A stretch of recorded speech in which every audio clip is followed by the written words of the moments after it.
Hello students, हम लोग पढ़ रहे थे अपना अध्याय जॉन लॉक हमने शुरू किया था। और जॉन लॉक को समझने के लिए हमने शुरुआत की थी जॉन लॉक का प्रमुख सिद्धांत, जिसका नाम था सामान्य इच्छा। तो क्या थी सामान्य इच्छा? इससे आप लोग वाकिफ हो चुके हैं कि एक ऐसी इच्छा जिसमें सभी सामान्य जन की सहमति शामिल हो, वही है रूसो की सामान्य इच्छा। इसे समझाने के लिए उसने ये बताने का प्रयास किया कि जब भी कभी जनता के समक्ष कोई समस्या उत्पन्न होती है तो प्रत्येक व्यक्ति उस समस्या पर अपना व्यक्तिगत दृष्टिकोण रखता है और उस व्यक्तिगत दृष्टिकोण से उस समस्या को समझने का और उसके समाधान करने का वो प्रयास करता है।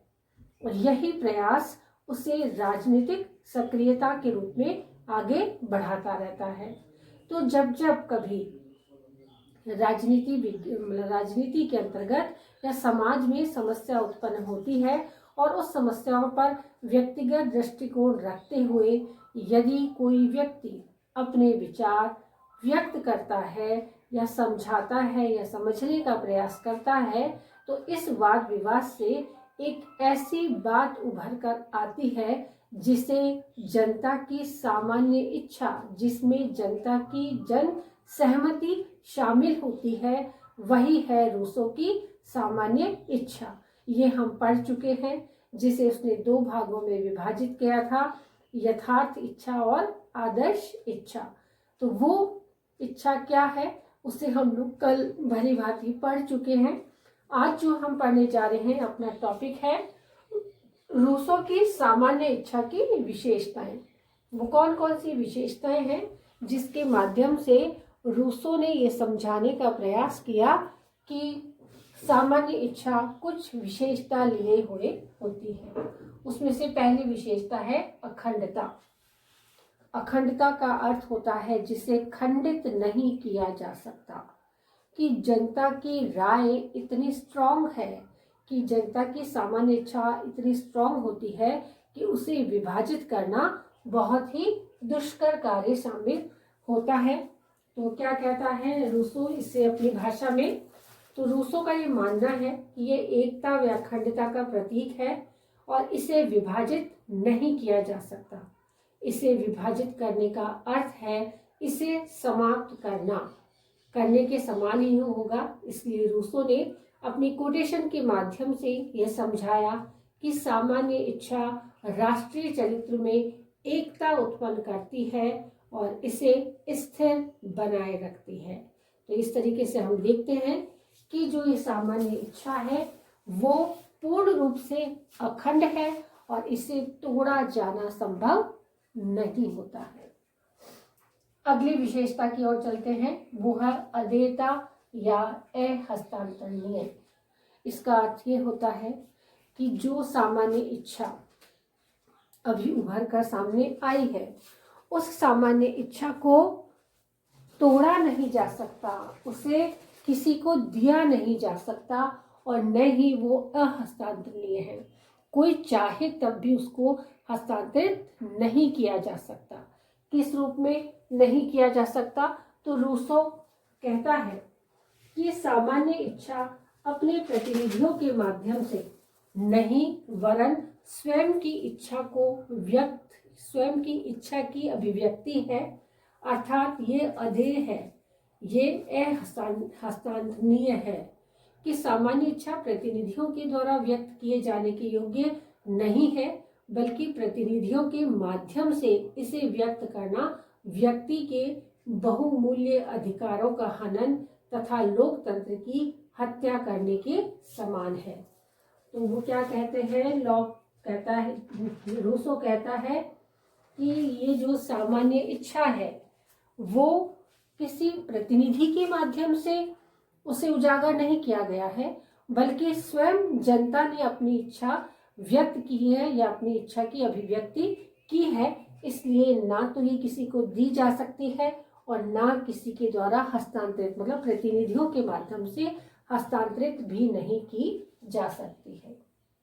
अगली विशेषता है सर्वोच्च एवं निरंकुश, कि जिस सामान्य इच्छा में पूरी की पूरी जनता शामिल थी, तो ये जनता की इच्छा है इसलिए सबसे ऊपर है। और निरंकुश इसलिए है क्योंकि सभी जनता इसमें अपने विचारों को शामिल करती है, तो अब इसके ऊपर अंकुश लगाने वाला कोई और नहीं होता। सारी जनता इसमें शामिल है, जन सहमति से इसका निर्माण हुआ है, इसलिए ये पूर्ण रूप से निरंकुश भी है। लॉक कहता है कि सामान्य इच्छा सर्वोच्च एवं निरंकुश है क्योंकि इस पर दैवीय, प्राकृतिक या परंपरागत नियमों का कोई बंधन नहीं है। व्यक्ति कभी अपनी चेतना के विरुद्ध नहीं जा सकता, तो सामान्य इच्छा उसे बाध्य करेगी। रूसो का मानना है कि जो कोई भी सामान्य इच्छा को मानने से इनकार करता है, तो उसे समस्त समाज द्वारा मानने के लिए बाध्य किया जाएगा। कि जिस इच्छा की अभिव्यक्ति सबकी सहमति से हुई है, वो पूर्ण रूप से सर्वोच्च है, पूर्ण रूप से निरंकुश है, क्योंकि जनता की सहमति के विरुद्ध जो कोई भी जाने का प्रयास करेगा, तो अन्य लोग उसे यथासंभव रोकने का भी प्रयास करेंगे। इसीलिए सामान्य इच्छा, रूसो की सामान्य इच्छा सर्वोच्च भी है और निरंकुश भी है। इसमें किसी देवी देवता का या किसी बाहरी शक्ति का या किसी बाहरी दबाव का तो सवाल उठता ही नहीं है। जब ये सारे प्रश्न नहीं है, तो ये पूर्ण रूप से सर्वोच्च और निरंकुश है। अगला है एकता। एकता का अर्थ होता है जुड़ाव या संगठन। तो सामान्य इच्छा क्या है?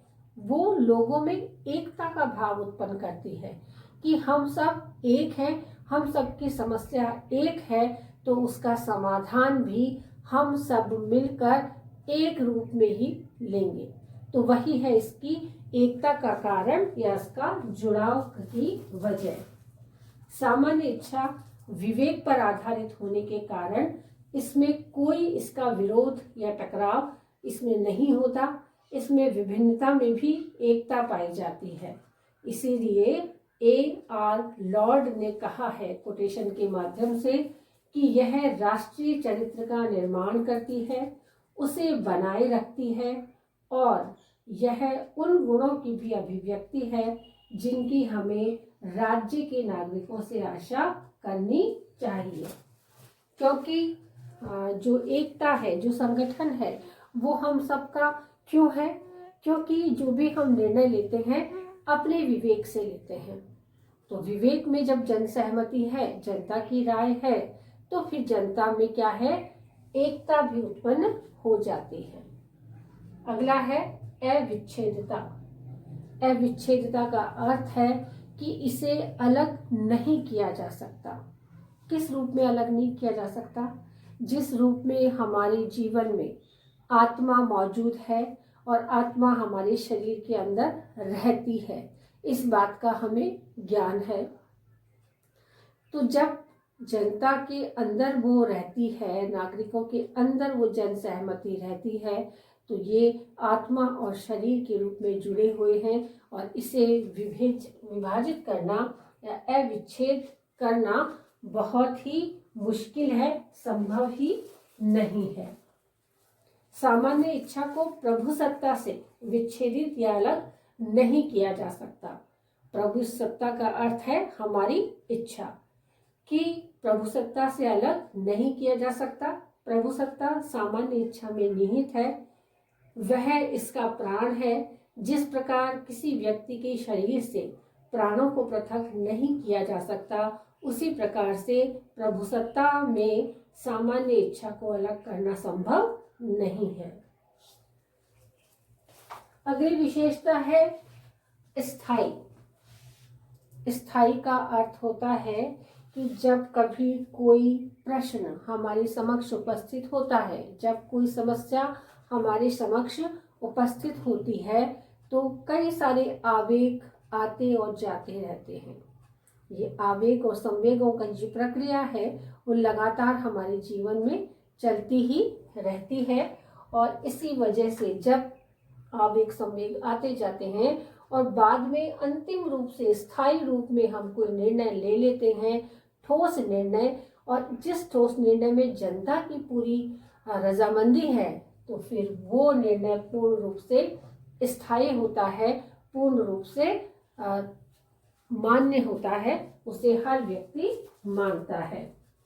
तो सामान्य इच्छा किसी भी प्रकार के भावनात्मक आवेगों या सनक का परिणाम नहीं है, अपितु ये मानव के जन कल्याण की स्थायी प्रवृत्ति और विवेक का ही परिणाम होती है।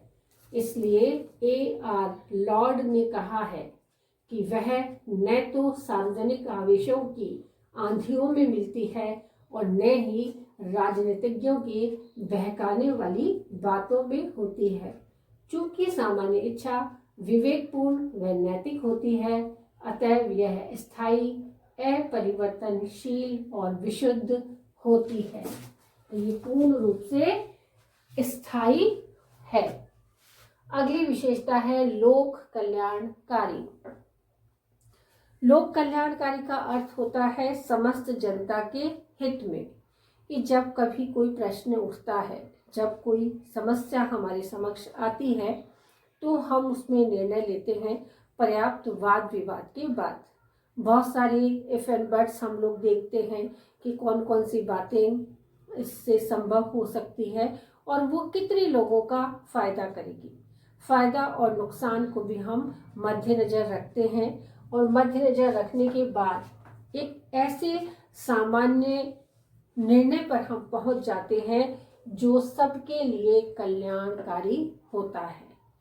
ऐसा निर्णय जो सबके लिए मान्य हो, कल्याणकारी हो, हितवर्धक हो, तो ऐसी जो सामान्य इच्छा है वो पूर्ण रूप से कल्याणकारी ही होगी।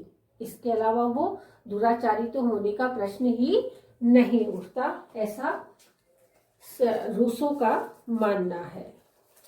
सामान्य इच्छा का सबसे प्रमुख लक्षण लोक कल्याण है, क्योंकि व्यक्तियों की आदर्श इच्छाओं का योग होने के कारण सामान्य इच्छा सदैव ही जन कल्याण से प्रेरित होती है। अतः इसका लक्ष्य सदैव ही संपूर्ण समाज का कल्याण करना होता है। अगली विशेषता है कानूनों की जन्मस्थली व न्यायिक। कि जिस सामान्य इच्छा को हम देख रहे हैं, जिस सामान्य इच्छा की हम बात कर रहे हैं, वो कानूनों की जन्मस्थली है। और कानूनों का निर्माण कैसे हुआ? जन सहमति से। यानी कि जब राज्य नामक संस्था का उदय हुआ और राज्य नामक संस्था में 3 ऐसी प्रमुख चीजों का निर्माण करने की आवश्यकता महसूस हुई, जो जन सहमति से कानून बनाए, जो जन सहमति से क्रियान्वित करें उन कानूनों को, और तीसरी कि निष्पक्ष रहकर उस पर जांच की जाए और जो व्यक्ति उसका उल्लंघन कर रहा है उसको दंड देने की पूर्ण रूप से व्यवस्था होनी चाहिए। ये राज्य की उत्पत्ति के समय की ही बात है। तो जब राज्य की उत्पत्ति हो गई, जन सहमति से व्यवस्था आ गई, तो उस व्यवस्था में कानूनों की जन्मस्थली भी ये जन सहमति ही थी, सामान्य इच्छा ही थी, जिसने कानूनों का निर्माण किया। कि जनता चाहती थी कि कानून बनाए जाए, सामान्य रूप से ऐसे कानून जो लोक कल्याणकारी हो। और ये जो बात है वही इसके न्याय का भी अभिप्राय हमको बताती है कि जो चीज न्यायप्रिय होती है, जो चीज हमारे सबके लिए, जरूरतमंद के लिए फायदेमंद होती है, वही न्यायिक भी होती है। उसमें न्याय का पुट अवश्य होता है, ऐसा रूसो का मानना था। तो रूसो कहता है कि सामान्य इच्छा सामूहिकरण की इच्छा है और कोई भी मानव समुदाय के कल्याण के विरुद्ध कानून का निर्माण नहीं कर सकता। अतः सामान्य जनता ही सामान्य कानूनों का स्रोत व जन्म स्थली है। सामान्य इच्छा उचित या अनुचित है, नैतिक व अनैतिक है, वेद या अवेद है, वेद या अवेद का मापदंड होती है, अतः ये पूर्णतया न्यायिक भी होती है। और अंतिम है त्रुटि रहित। सामान्य इच्छा सामान्य हित पर आधारित होने के कारण शुभ अशुभ, नैतिक अनैतिक, शुद्धता और कल्याणकारी आदि सभी बातों का विशेष ध्यान रखती है। यह बुद्धि व विवेक की कसौटी पर परखी हुई होने के कारण पूर्णतया त्रुटि रहित होती है। कि जब कभी भी सामान्य इच्छा की विशेषताओं की बात आती है तो उसमें ये त्रुटि मोड़ हमको नजर आती है, क्योंकि त्रुटि निकालेगा कौन? जनता ही तो निकालेगी, और जनता खुद इसमें निर्णय में शामिल है, तो फिर त्रुटि निकालने वाला कोई होगा ही नहीं। तो ये जो सामान्य इच्छा है वो शुभ अशुभ का ध्यान रखती है, नैतिक अनैतिक का ध्यान रखती है, वर्तमान और भविष्य का पूर्ण रूप से ध्यान रखती है, और कल्याणकारी होना भी इसकी एक विशेषता रही है कि जनहित में ये लागू होनी चाहिए। तो जब सारी विशेषताएं आ गई, इसमें न्याय का भी पुट है, इसमें एकता का भी पुट है, तो ये सारी की सारी बातें जब सम्मिलित रूप से एक जगह इकट्ठी हो जाती है तब सामान्य इच्छा त्रुटि रहित हो जाती है। इसमें त्रुटि या गलती होने की संभावना रहती ही नहीं है।